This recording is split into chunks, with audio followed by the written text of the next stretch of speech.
जोरदार टाळी आपल्या सर्वांच्या मधून होऊ द्या या सुंदर शानदार सोहळ्यासाठी. ज्यांचे आजचा चौफत विचार ऐकले ते जैन चौफातील कर्नाटक राष्ट्रवादीचे अध्यक्ष इनामदार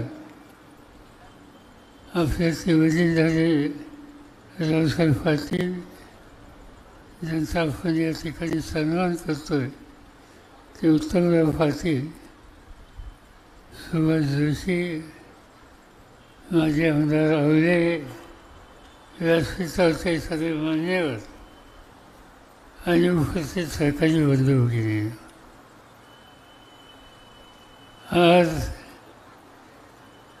एका चांगल्या कार्यक्रमाच्यासाठी आपण सगळेजण या ठिकाणी हजर आहोत. सार्वजनिक जीवनामध्ये अनेक लोक काम करत असतात, पण त्यांनी केलेलं काम आणि त्याच्यामध्ये योगदान हे लोकांच्या अंतःकरणामध्ये राहतं आणि लोक त्यांच्या या कर्तृत्वाबद्दल अखंडपणानं कृतज्ञता व्यक्त करतात. असं भाग्य काही 14 लोकांना मिळतं. त्या या भागाच्या 14 लोकांच्या मालिकेमध्ये रावसाहेब पाटलांचा उल्लेख हा आपल्याला करावा लागेल.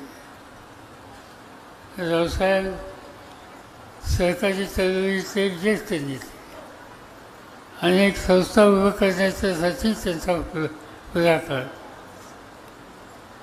मला त्यांचा जो परिचय होता माझा, तो आमचे एकेकाळचे सहकारी आज हयात नाही, रत्नाभा कुंभार, त्यांच्या पंचगंगा सहकारी साखर कारखाना, कोल्हापूर जिल्ह्याचा एक चांगला कारखाना, आणि त्या कारखान्यावर रावसाहेब स्वतः 10-15 वर्ष संचालक होते. आणि तिथं सगळं काम बघितल्याच्यानंतर निफाडीनं सुद्धा हे काम केलं पाहिजे, त्या दृष्टीनं या ठिकाणी सहकारी कारखानदारी उभी करायला त्यांनी कष्ट घेतले आणि त्याची फळं आज या तालुक्याच्या ऊस उत्पादकांना चांगल्या रीतीनं मिळतात. शेकडो कामगारांना काम दिलं. त्याच्यामध्ये काम देत असताना कारखान्यामध्ये प्रशासनात गुणवत्ता कशी वाढेल याची काळजी घेतली आणि इतरांच्या समोर आज त्यांनी अनेक चांगले आदर्श ठेवले. साखर कारखाना जसा उभा केला तशा सोसायटीज, पथप्रवृत्त सोसायटी याही उभ्या करण्याच्यामध्ये त्यांनी कष्ट घेतलेले होते. आणि त्यांचं काम किती आहे आणि लोकांचा त्यांच्या कामावर विश्वास किती आहे याचं एकच उदाहरण, तुम्ही वडगाव इथली त्यांची सोसायटी बघितली आणि त्याच्यातल्या ठेवी बघितल्या तर 1100 कोटीच्या ठेवी सर्वसामान्य लोकांनी त्यांच्या सोसायटीत ठेवल्यात. आणि त्याचं कारण त्यांच्याबद्दलचा प्रचंड आत्मविश्वास हा सर्वसामान्य ठेवीदाराच्यावर आहे आणि त्यामुळे ते खऱ्या अर्थानं होऊ शकले. निफाडी भाग हा बदलतो आहे. एकेकाळी तंबाखूचं पीक हे निफाडीचं वैशिष्ट्य होतं. आता तंबाखूची बरीच जागा ही उसाने घेतली, कारखानदारी आली, क्षेत्र वाढलं, नवीन नवीन काही करता येईल याचा विचार करण्याचा दृष्टिकोन नेत्यांच्यामध्ये दिसतो. महाराष्ट्राच्या दृष्टीनं, कर्नाटकाच्या दृष्टीनं आणि उत्तर प्रदेशच्या दृष्टीनं ऊस धंदा, ऊस पीक हे अत्यंत महत्त्वाचं पीक आहे. एकेकाळी आपण साखर करत होतो, आजही करतो, पण जेव्हा साखर आता जाऊन चालणार नाही. आता बदल करावा लागेल. गेले 3 दिवस मी अध्यक्ष असलेल्या एका संस्थेनं, ज्याचं नाव वसंतदादा शुगर इन्स्टिट्यूट, त्यांनी या साखरेच्या संबंधीची आंतरराष्ट्रीय परिषद आम्ही पुण्याला बोलवली होती काल संस्थेची. आणि त्या परिषदेला जवळपास 22 देशाचे लोक आले आणि जवळपास 5,000 शेतकरी जे प्रत्यक्ष ऊसाच्या धंद्यात आहेत हे देशाच्या कानाकोपऱ्यात आले. आणि सगळी चर्चा जी त्या ठिकाणी झाली की ठीक आहे, साखर आपण काढतो, आता साखर फुटक राहून राहणार नाही.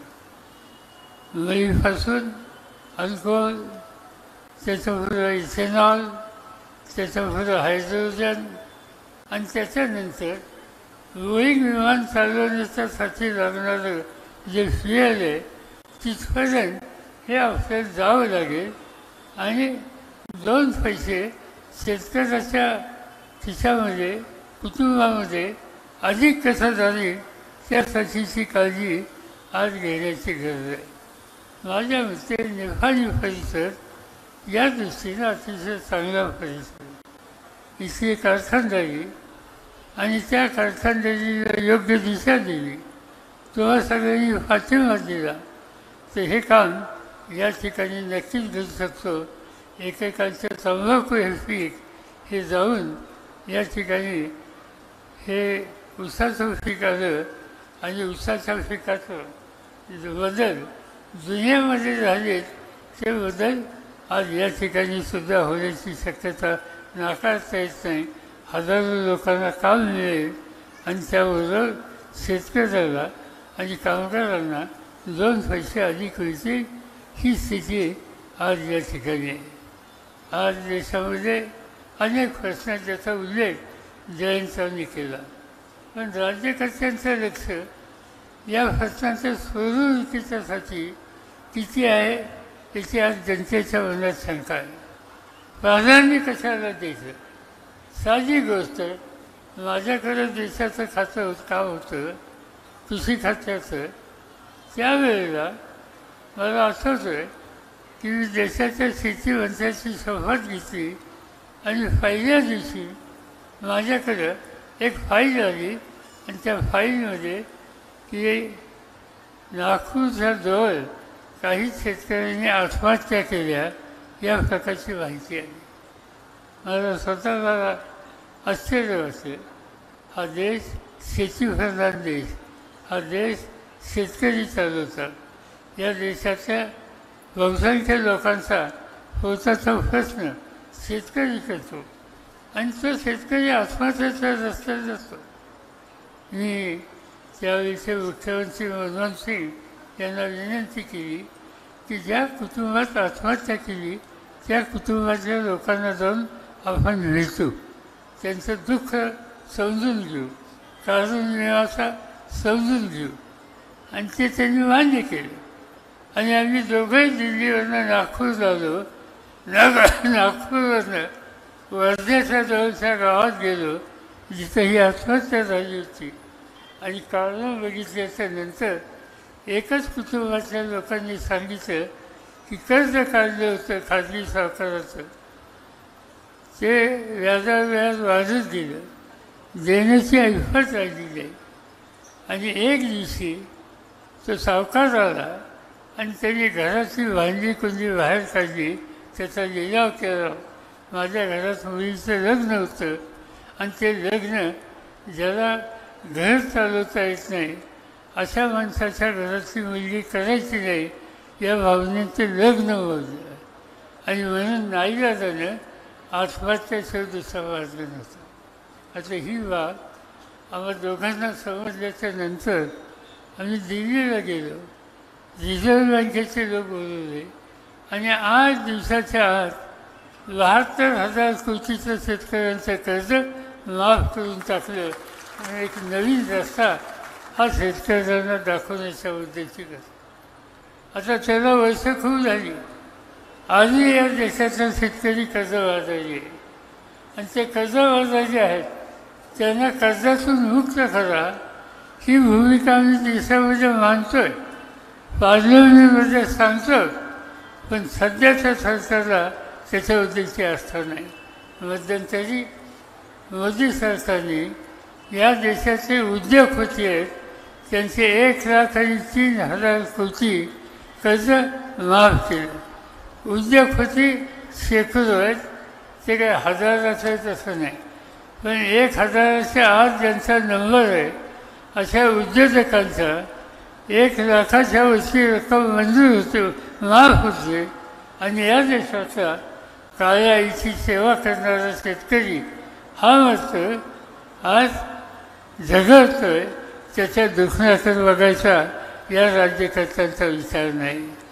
आणि त्यामुळे साहजिकच सहकारी संस्था या चांगल्या चालवणं आणि सर्वसामान्य शेतकऱ्याची, सामान्य माणसाची शक्ती ही एकत्र करून आपल्याला आर्थिक धोरणं चुकीची करतायत अशा लोकांना बाजूला करायचा निकाल घ्यावा लागेल. कर्नाटकच्या जनतेनं हा निकाल घेतला. संबंध देशाच्या अन्य राज्यांच्या समोर एक त्यांनी आदर्श केला आणि त्यामुळे साहजिकच आहे आज कर्नाटकच्या जनतेचा हा निर्णय देशातल्या अन्य विरोधी पक्षांच्या सगळ्यांच्या मनामध्ये एक प्रकारचा आत्मविश्वास वाढवणारा आहे. आम्ही लोकांनी आता एक नवीन संघटना उभी केली ज्याचं नाव इंडिया. इंडिया या संघटनेमध्ये जवळपास 7 राज्याचे मुख्यमंत्री आहेत. कर्नाटक, बिहार, बंगाल, झारखंड, दिल्ली, पंजाब, केरळ आणि अनेक पक्षांचे नेते आहेत. आणि त्या ठिकाणी बसून आम्ही एकच विचार करतो आहे की सामान्य माणसाच्या हिताच्यासाठी राजकारण कसं करता येईल, सरकारी धोरणं कशी आखता येईल आणि त्यासाठी जे जे काही करता येईल ते करण्याच्यासाठी आज त्या ठिकाणी प्रयत्न सुरू केलेला आहे. माझी आपल्या सगळ्यांना विनंती आहे की इंडियाच्या वतीनं जी सामान्य माणसाच्या हिताची जपणूक करणारी जी धोरणं ठरतील त्या धोरणांना तुम्हा सगळ्यांचा खऱ्या अर्थानं त्या ठिकाणी पाठिंबा हा मिळण्याच्या उद्देशाची आवश्यकता आहे. आणि हे सगळे प्रश्न आज महत्त्वाचे आहेत. पण आजचं केंद्र सरकार या प्रश्नाच्या ऐवजी दुसऱ्या धार्मिक प्रश्नावर लोकांचं मन वळवण्याचा प्रयत्न करतात. अयोध्येचा श्रीराम, मर्यादा पुरुष श्रीराम याच्याबद्दलचा आदर या देशाच्या सगळ्या लोकांना आहे. त्याचा कुणी अनादर करत नाही. जरूर मर्यादा पुरुषम रामच्याबद्दलच्या आदराच्या भावना या देशातल्या कोट्यावधी लोकांच्या मनात आहेत. देशाबाहेरचे सुद्धा जे भारतीय आहेत ते त्यांच्याही मनामध्ये आहे. पण आज काय दिसतं, आज लोकांचे प्रश्न हे बाजूला ठेवायचे आणि मंदिर त्या ठिकाणी उभा करायला कोणाचा विरोध नाही.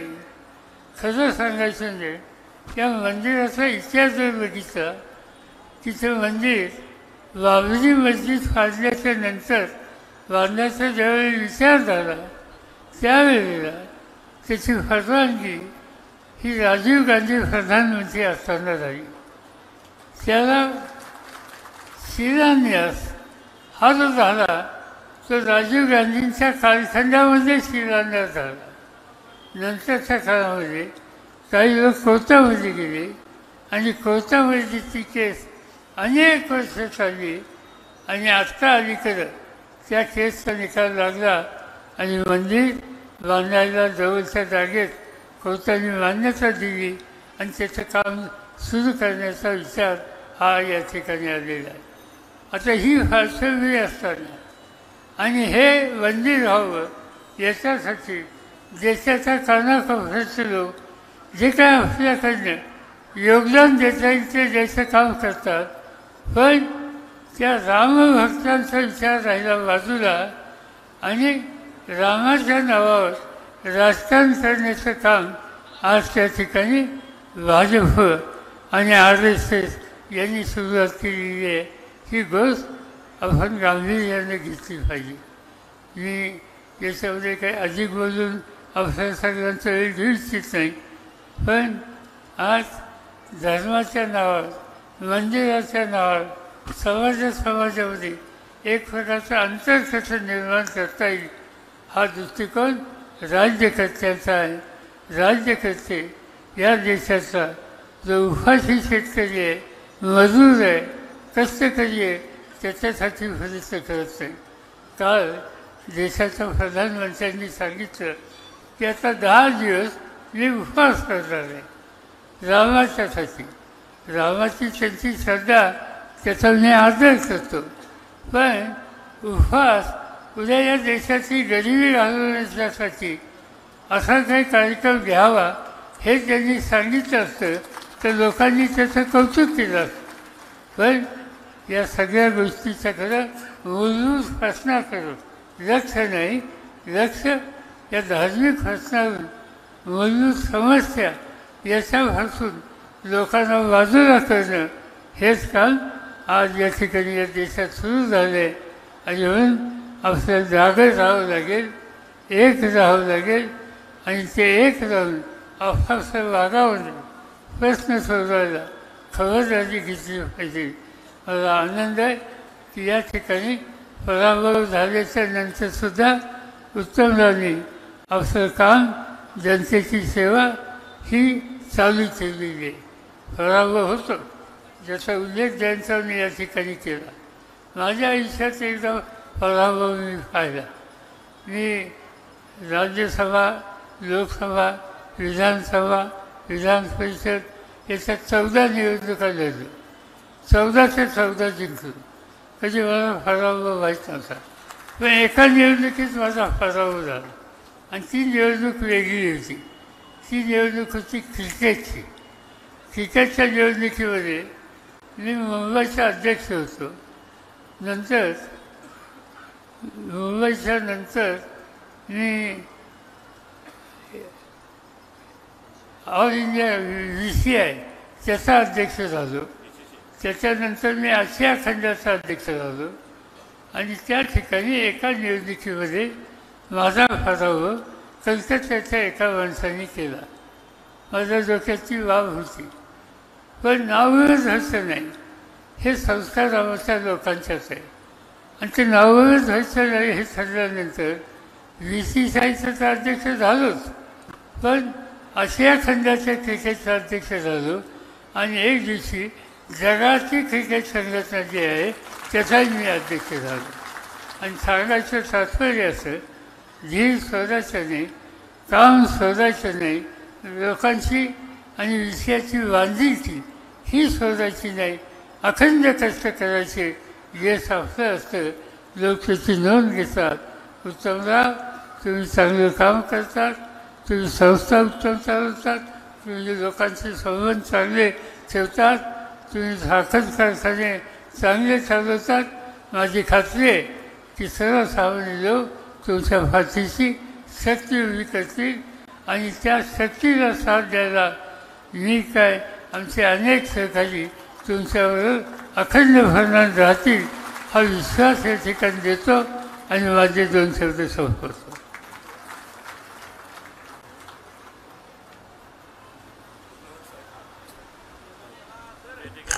धन्यवाद साहेब.